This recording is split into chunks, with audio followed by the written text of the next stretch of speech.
आज हम बात करने जा रहे हैं बिहार की राजनीति की एक ऐसी महिला नेता के बारे में जो न सिर्फ अपनी करिश्माई व्यक्तिगत के लिए जानी जाती है बल्कि सोशल मीडिया और जमीनी राजनीति दोनों में अपना प्रभाव जमाने में भी सक्षम है। जी हाँ, हम बात कर रहे हैं सीमा कुशवाहा की। सीमा कुशवाहा का नाम बिहार की राजनीति में धीरे धीरे एक नया चेहरा बनकर उभरा है। मूल रूप से कोचस जिला रोहतास की रहने वाली सीमा ने अपने राजनीतिक करियर की शुरुआत जिला परिषद सदस्य के रूप में की थी। यहां से उनकी यात्रा ने उन्हें बड़े मंच तक पहुंचाया और आज वे आरजेडी की सक्रिय नेता और सोशल मीडिया की चर्चित शख्सियत बन चुकी हैं।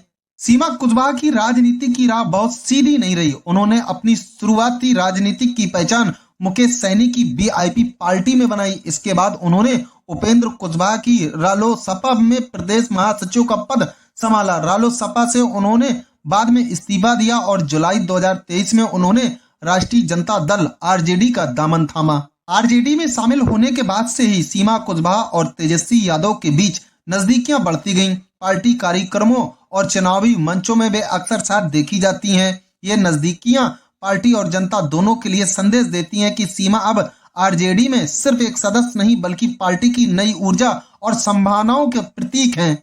सीमा कुशवाहा की सबसे बड़ी पहचान उनकी सोशल मीडिया मौजूदगी है। फेसबुक और इंस्टाग्राम पर उनके लाखों फॉलोअर्स हैं। उनके पोस्ट, वीडियो और लाइव सेशन हजारों लोगों द्वारा देखे और साझा किए जाते हैं। युवा वर्ग उनके विचारों और आधुनिक सोच से जुड़ा हुआ महसूस करता है। राजनीति में उनका व्यक्तिगत सिर्फ ग्लैमर से ही नहीं बल्कि बहुत सक्रिय और बोल्ड है। जनता के मुद्दों को लेकर वे हमेशा तत्पर रहती हैं। महिलाओं, युवाओं और बिहार के विकास जैसे विषय उनके सोशल मीडिया पोस्ट में प्रमुख रहते हैं। यही कारण है कि उन्हें नई पीढ़ी की महिला नेताओं का चेहरा माना जा रहा है। सीमा कुशवाहा अपने परिवार और राजनीतिक जीवन में भी सामंजस्य स्थापित कर चुकी हैं। उनके पति मनु कुशवाहा राजनीतिक रूप से उनके सहयोगी हैं और हर कार्यक्रम में उनके साथ दिखाई देते हैं। लोग उन्हें एक पॉलिटिकल कपल के रूप में पहचानते हैं और उनके जोड़े की जोड़ी बिहार की राजनीति में चर्चा का विषय बनी हुई है। अब बात करते हैं उनकी राजनीतिक यात्रा और घटनाक्रम की। शुरुआत उन्होंने जिला परिषद सदस्य के रूप में की थी। इसके बाद जुड़ी वीआईपी पार्टी से 2020 में बनी रालोसपा की प्रदेश महासचिव।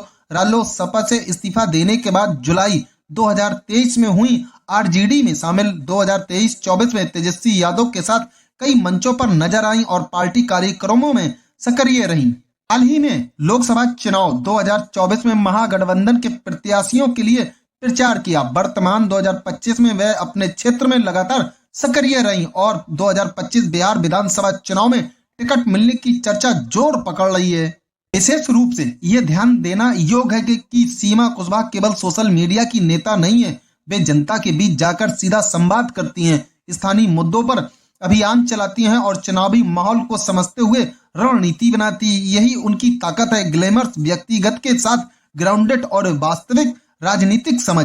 बीते सालों में सीमा ने अपने प्रभाव का इस्तेमाल महिला वोटर्स और युवा वर्ग को जोड़ने के लिए किया है। उनकी गतिविधियां ये दर्शाती हैं कि वह सिर्फ चुनावी राजनीति नहीं बल्कि बिहार के विकास और सामाजिक बदलाव के लिए भी सक्रिय हैं। ये देखना रोचक होगा कि 2025 विधानसभा चुनाव में आरजेडी से उन्हें टिकट मिलता है या नहीं। पार्टी में उनकी लोकप्रियता, तेजस्वी यादव के साथ नजदीकी और जनता के बीच मजबूत पकड़ को देखते हुए संभावना बहुत अधिक नजर आती है। संक्षेप में कहा जाए तो सीमा कुशवाहा की कहानी ये साबित करती है कि बिहार में महिला नेताओं का उदय, सोशल मीडिया प्रभाव और जमीनी राजनीति का संयोजन किस तरह एक नए राजनीतिक चेहरे को जन्म दे सकता है। दोस्तों, ये थी सीमा कुशवाहा की कहानी, एक ग्लैमर्स, करिश्माई और जनता के बीच जमीनी तौर पर सक्रिय नेता जिनकी राजनीतिक यात्रा अभी शुरू हुई है और जिनकी संभावना बिहार की राजनीति में नई ऊर्जा भरने वाली है। हमारी नजरें अब 2025 बिहार विधानसभा चुनाव पर हैं। क्या सीमा कुशवाहा अपनी लोकप्रियता और सक्रिय के बल पर पार्टी का टिकट हासिल कर पाएंगी? ये देखना दिलचस्प होगा।